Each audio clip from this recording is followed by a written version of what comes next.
A new report is revealing disturbing news in the fight against global poverty. It warns that children in Africa are being left further and further behind and will make up more than 50% of the world's poor by 2030. The authors of the report are extremely critical of both African governments and the international community for failing to adequately tackle the problem. Henry Ridgwell has more from London. The United Nations has 17 Sustainable Development Goals. Number 1 on the list is eradicating extreme poverty by 2030. The world will fall well short of that target, according to the latest report from Save the Children and the Overseas Development Institute. It delivers a devastating verdict on global efforts to eradicate extreme poverty among children in Africa. On our projection, children in Africa will account for around 55% of all extreme poverty in the world by 2030.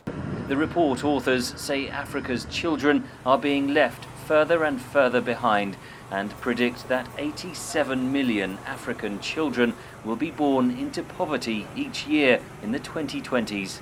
On average, women are still having 4 to 5 children.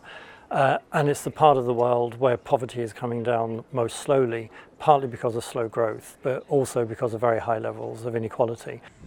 An estimated 40% of Africans still live on less than $1.90 a day.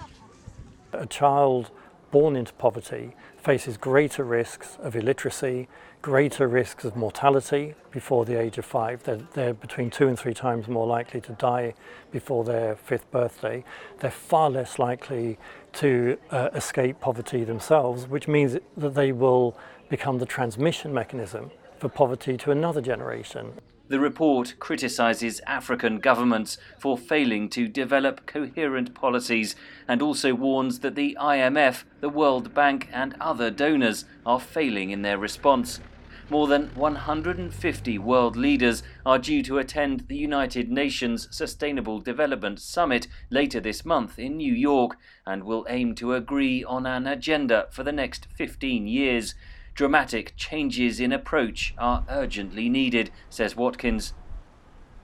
Transferring more monetary resources to children who are living in poverty has to be part of the solution. But we know also that money is not enough. It's critically important that these children get access to the basic nutritional services, the basic health interventions, and the school systems that they need to escape poverty. The report warns that if poverty reduction targets are not met, the world will also fall well short on other sustainable development goals in education, health and gender equality. Henry Ridgwell for VOA News, London.